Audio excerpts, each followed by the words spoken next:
4. Le capitaine C.C. Raphaël Abba, dans son interrogatoire à la barre du tribunal en date du 7 novembre 2022, a déclaré que le 26 septembre 2009, il a bien pris part au voyage de l'abbé avec le capitaine Moussa Dadis Camara. À leur retour, a-t-il affirmé, comme sa femme était en travail, son chef hiérarchique qui était Toumba lui a donné du 28 septembre au 2 octobre 2009 un temps de repos plus 500 000 francs guinéens pour s'occuper de celle-ci. La journée du 28 septembre 2009, selon lui, il a laissé Aboubakar Diakité dit Toumba au camp vers 7 h du matin, habillé en civil, et lui a transporté à la clinique Marouane son épouse qui est restée sous perfusion de 14 h à 18 h.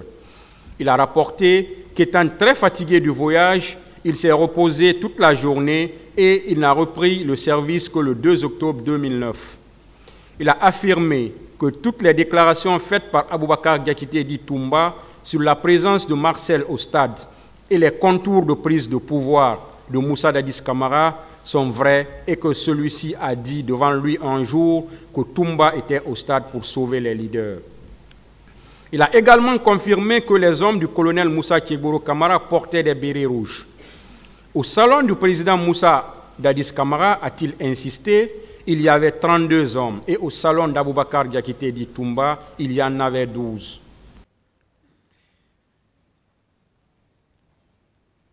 Vous savez, Monsieur le Président, l'erreur judiciaire nuit à la bonne administration de la justice, puisqu'elle amoindrit la confiance de la société envers l'appareil judiciaire.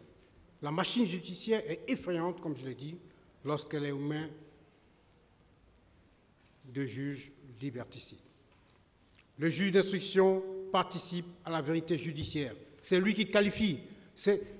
Vous n'avez qu'une matière première, c'est-à-dire que vous avez le dossier de l'instruction, mais ça doit être un dossier fourni, parce que le juge a le temps d'instruire. C'est un laps de temps, et les choses vont vite. Mais le juge d'instruction, lui, il doit faire un travail sérieux. Un grand auteur disait que le juge d'instruction ne doit pas former trop tôt son intime conviction. Parce que lorsqu'il est convaincu, déjà, très tôt, il n'aperçoit pas ce qui va à l'encontre de cette conviction. Et c'est vrai. Il faut se départir des certitudes en justice, des vérités toutes faites. Il faut douter, douter et encore douter. Le doute vous pousse à poser des questions. Le doute vous pousse à en chercher les réponses. Le doute vous pousse à vérifier, à enquêter et certainement à trouver. Hélène Garens disait, c'est en travaillant ces doutes que l'on déconstruit ces certitudes. Ariane Angelou-Glou, aussi dans son ouvrage L'horizon de l'autre, le doute, c'est allumer une bougie pour éclairer sa pensée.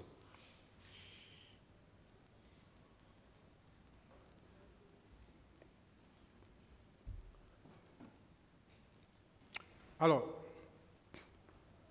je ne reviendrai pas sur certaines choses qui ont été dites pendant le débat, en disant que Toumba et C.C. Raphaël Abba se sont concertés pour que Toumba vienne disculper C.C. Raphaël Abba.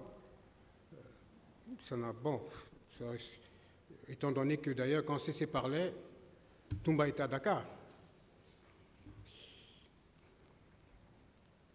Bien. Alors, comme je le disais, à supposer que C.C. était au stade, mais il serait là pour aider Toumba. Lui aussi, on aurait dit qu'il était en train de sauver les leaders. Bon, ça ne gêne pas à Toumba de dire oui, c'était avec moi si c'était la vérité. Parce qu'au moins, s'il était là-bas, il serait aux côtés de Toumba, en train de protéger Toumba contre les coups qu'il recevait, parce que lui aussi recevait des coups là-bas. Bon, parce qu'on ne voulait pas qu'il protège les leaders, donc, ou il sauve les leaders. Donc, C.C. sera à ses côtés en train de sauver. Et ça, pour un militaire, je pense que c'est plus héroïque que de dire que j'étais à une clinique ou ailleurs. Alors, supprimer 14 ans de liberté, vraiment, pour ce monsieur, ça a été la pire des décisions de l'instruction.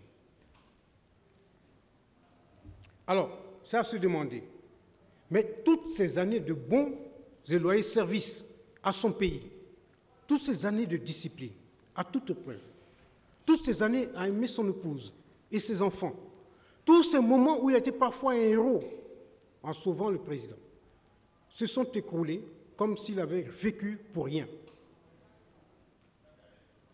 Tout ça pour ça, comme certains disent.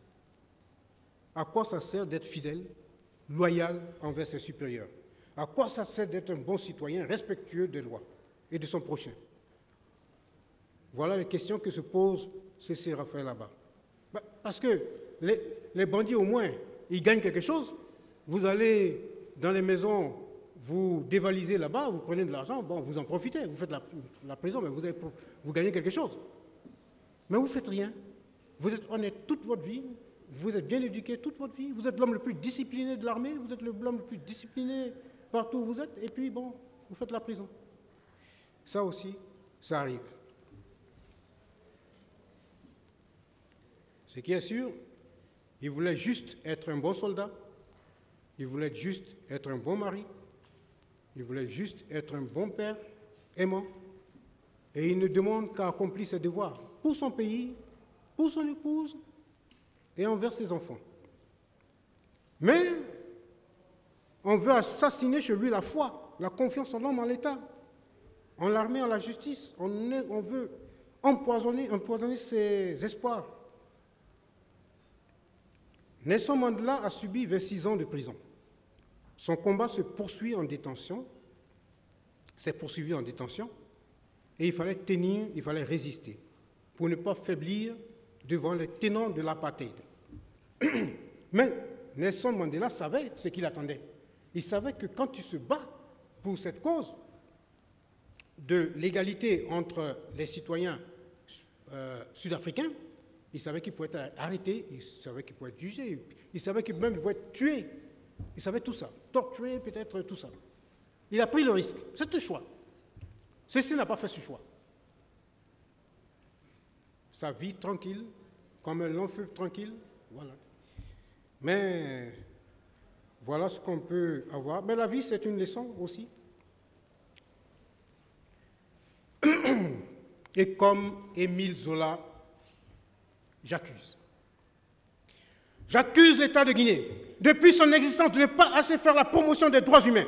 J'accuse de ne pas, depuis toujours, considérer et faire considérer que l'être humain est sacré. J'accuse l'État de mon pays de ne pas assez faire respecter l'homme, sa liberté et sa dignité. J'accuse la justice de mon pays d'avoir été si défaillante pour aller jusqu'à renvoyer sans motif convaincant C.C. Raphaël Abba et lui faire subir injustement 14 ans de privation de liberté. J'accuse le fonctionnement de notre justice qui permet qu'un homme contre qui on n'a aucun élément de preuve se retrouve séparé de sa famille pendant 14 ans. J'accuse notre système judiciaire qui permet de déposer une personne en prison sur la base de simples déclarations d'une personne qui n'était même pas sur les lieux des infractions. J'accuse la légèreté de notre justice, pour qui la détention semble encore être le principe et la liberté l'exception. J'accuse notre justice d'être inhumaine. Oui, je l'accuse d'avoir traité C.C. Raphaël Abba comme moins qu'un humain. Ce que je sais, c'est que C.C. Raphaël Abba est innocent. Ce que je dis, c'est que C.C. Raphaël Abba est innocent. Ce sur quoi j'insiste, c'est que C.C. Raphaël Abba est innocent. Ce qui transparaît comme une évidence, comme une logique, comme une vérité, est que C.C. Raphaël Abba est innocent. Ce qui transpire de l'instruction, des débats aux audiences, c'est que C.C. Raphaël Abba est innocent. Autant il a été interdit de tenir le meeting, autant C.C. Raphaël Abba a obtenu la permission de s'absenter. Autant les forces vives ont convergé vers le stade du 28 septembre, la matinée du lundi 28 septembre, autant C.C. Raphaël Abba s'est rendu à la clinique du docteur Doumbouya Sisala, Yimbaya Taneri, secteur 4. Certitude de temps, certitude de lieu. Certitude de temps, certitude de lieu.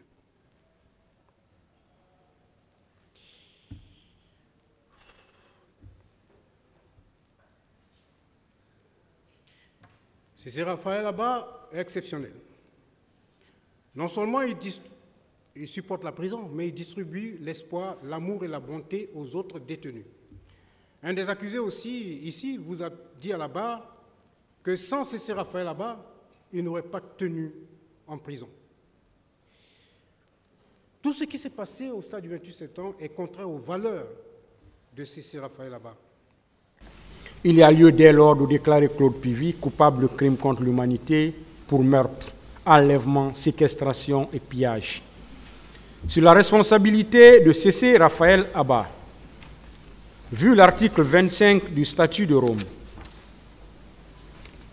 à l'espèce, le capitaine C.C. Raphaël Abba, militaire, membre de la garde présidentielle et garde du corps de Aboubakar Diakité dit Toumba, n'était pas au stade le 28 septembre 2009. Il est établi qu'il se trouvait ce jour-là auprès de son épouse, alitée à la clinique médicale Marouane, sise au quartier Yimbaya, dans la commune de Matoto, suite à l'autorisation d'absence à lui accordée par Aboubakar Diakité dit Toumba, qui a d'ailleurs confirmé cette déclaration.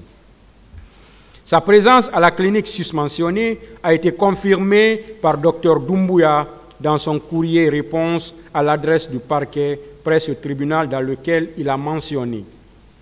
La nuit du 27 au 28 septembre 2009, à 3h35, mon équipe et moi, Dr Doumbouya, avions reçu Mme Seni Lama, âgée de 28 ans, résidant à Yimbaya Taneri pour douleurs abdominaux-pelviennes à type de contraction utérine, métrorragie modérée sur grossesse de 7 mois, quelques semaines évoluant quelques heures. L'histoire, le début de ces signes fut progressif, motivant une consultation pour une prise en charge. Après amélioration, la patiente fut libérée avec une ordonnance de sortie dans l'après-midi, suivie de conseils. Repos physique. Cette correspondance atteste son absence au stade au moment de la commission des faits. Mieux, aucune déclaration des parties civiles, des témoins et des accusés ne fait état de sa présence au stade et aux alentours le 28 septembre 2009 et les jours suivants. L'article 544 du Code de procédure pénale dispose, si le tribunal estime que le fait poursuivi ne constitue aucune infraction à la loi pénale ou que le fait n'est pas établi ou qu'il n'est pas imputable au prévenu, il renvoie celui-ci des fins de la poursuite.